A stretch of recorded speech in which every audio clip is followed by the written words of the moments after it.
आज हम लोग नया चैप्टर शुरू करने वाले हैं, वो है करंट इलेक्ट्रिसिटी। करंट इलेक्ट्रिसिटी क्या है असल में? इससे पहले हम लोग छोटा सा नॉर्मल एग्जांपल लेते हैं। वो एग्जांपल ये है कि अगर जो है जो शीशे का रॉड है और उसके बाद रेशम का कपड़ा है, दोनों को रगड़ते हैं तो देखते हैं कि रगड़ने के बाद दोनों में चार्ज जो है जनरेट हो जाता है और दोनों अपोजिटली चार्ज होता है। इस वजह से दोनों में अट्रैक्शन दिखता है। दूसरा एग्जांपल ये है कि अगर जो है कंघी है, कंघी अगर ड्राई हेयर में अगर कंघी करते हैं, उसके बाद वो कंघी से छोटे छोटे स्मॉल पीसेस ऑफ पेपर के करीब लेकर आते हैं तो देखते हैं कि वो उसमें चिपक जाता है। वजह वजह यह है कि पॉजिटिव एक में और दूसरे में नेगेटिव चार्ज क्रिएट होता है।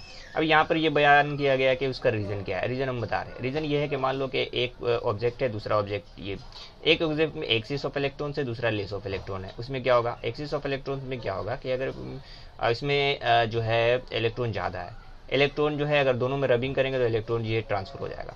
ट्रांसफर हो जाएगा तो इस पूरे ऑब्जेक्ट को क्या बना देगा, पूरा नेगेटिव। क्यों? इलेक्ट्रॉन नेगेटिव है। और ये खाली हो जाएगा मतलब नेगेटिव का मतलब पॉजिटिव।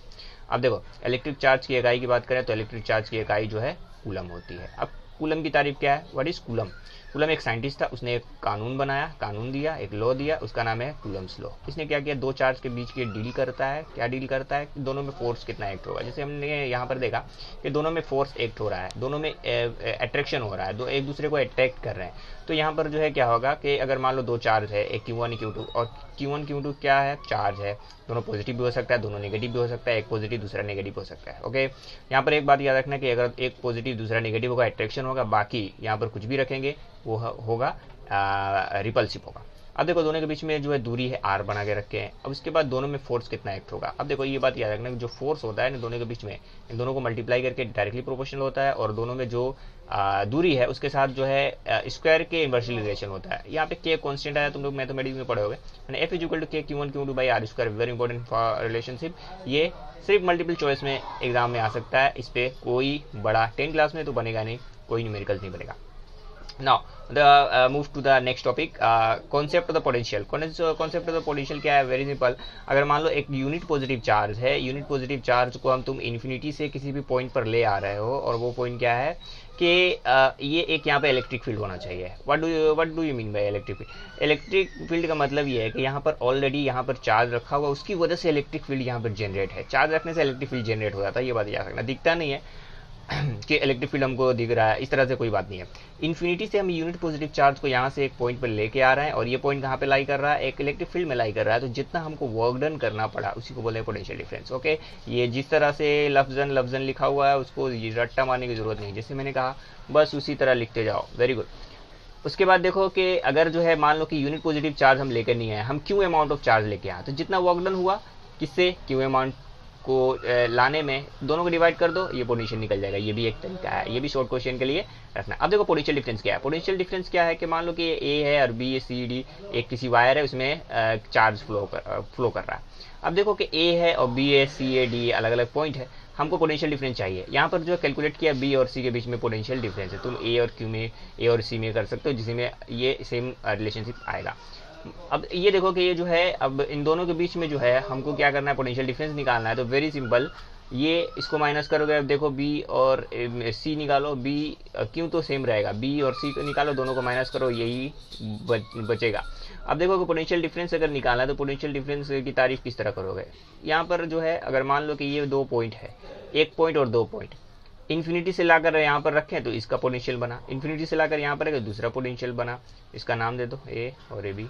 अब यहाँ से यहाँ तक लाओगे तो कितना वर्क डन करना पड़ेगा। वेरी सिंपल, यहाँ से यहाँ तक लाओगे तो वर्क डन तुमको जितना भी करना पड़े उसी को कहते हैं पोटेंशियल डिफरेंस। ओके, ये कोई रॉकेट साइंस नहीं है, इट इज़ वेरी इजी। उसके बाद जो है पोटेंशियल डिफरेंस की अगर इकाई की बात करें तो ऐसे सिस्टम में इसकी इकाई है वोल्ट। अब देखो वर्क डन की बात करें तो तुमको पता है charge into potential difference work done होता है, और 1 जूल वर्क डन का यूनिट है, चार्ज का यूनिट है कूलम, और पोटेंशियल डिफरेंस का वोल्ट। Very important. सबसे इंपॉर्टेंट ये है कि ये एग्जाम में कई दफा आ चुका है कि the potential difference between 2 points is 60 volt. What does it mean? इसका मतलब क्या है? तो वेरी सिंपल कि जो जैसा कि मैंने अभी बताया, और पोटेंशियल डिफरेंस का पूरा तारीफ भी लिख सकते हो, वही तुम्हारा जवाब होगा। मैं बता रहा हूँ, सुनो। इसमें क्या होगा कि अगर एक नुक्ता से दूसरे नुक्ता को एक कूलम चार्ज को ले जाने में 60 जूल काम करना पड़ रहा है, इन दोनों point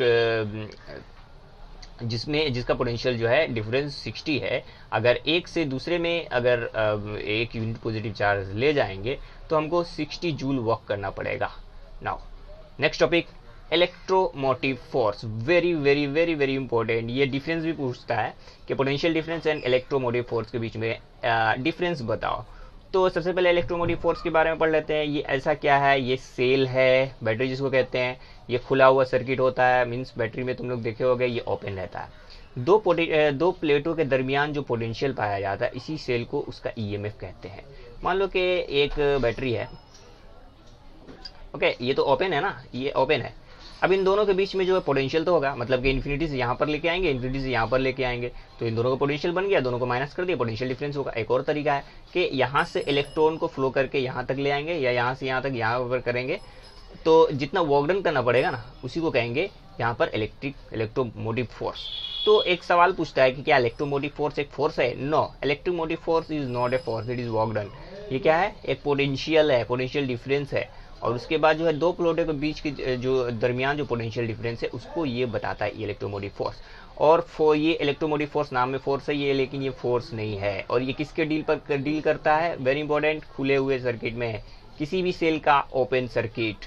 okay, open circuit. Okay, अच्छा, now comes at the topic of EMF का वैल्यू हमको चाहिए। और सबसे इंपॉर्टेंट ये है कि ये जो जैसे इसे पहले वाला क्वेश्चन पूछ रहा है, the EMF of a cell is 1.5 volt, what does it mean? Very very very very important, इससे पहले की था। इसका मतलब ये है कि सेल के एक पॉजिटिव पोल और एक नेगेटिव पोल, क्योंकि तुमको पता है कि ये जो बैटरी तुम लोग रोज देखते हो और मोटर वगैरह चलाते रहते हो, ये पॉजिटिव है नेगेटिव है। और जो है एक सेल को पॉजिटिव से नेगेटिव की तरफ हमको ले आना है एक चार्ज को। एक कितना चार्ज ले आएंगे? एक कूलम चार्ज को ले आएंगे, तो कितना हमको वर्क डन करना पड़ेगा? 1.5 जूल हमको वर्क डन करना पड़ेगा। इसी को बोलते हैं ईएमएफ। ईएमएफ ऑफ सेल क्या होता है? 1.5 वोल्ट। और ये जिस सेल की बात कर रहा है, अगर उसको एक मुस्बत यानी पॉजिटिव पोल से अगर नेगेटिव पोल में ले आएंगे, तो हमको वर्क डन कितना करना पड़ेगा? हमको 1.5 volt work done 1.5 joule work done करना पड़ेगा। अगर यहाँ पे 2 दिया रहता है तो बोलते हैं 2 जूल। इसका यही मतलब है, किसी चीज़ का ईएमएफ का मतलब यही है कि एक पॉजिटिव से नेगेटिव की तरफ अगर एक कूलम चार्ज को ले आएंगे तो हमको वर्क डन कितना पड़ेगा। और यहाँ पर ये एक याद रखना कि यहाँ पर एक coulomb charge, unit positive charge नहीं बोलेंगे, यहाँ पे कूलम चार्ज बोलेंगे। अब देखो इन दोनों में डिफरेंस करते हैं। डिफरेंस क्या है? Electromotive force and the potential difference. Electromotive force and potential difference, ये जैसे मैंने कहा कि ये ओपन सर्किट के लिए होता है। और जो है ये क्या होता है? ओपन से दो प्लेटों के दरमियान पोटेंशियल डिफरेंस, इसको ईएमएफ कहते हैं। और ये दो टर्मिनल, किसी भी 2 टर्मिनल के बीच में तुम पोटेंशियल डिफरेंस निकाल सकते हो। ये potential difference is a normal and ये this is the special case.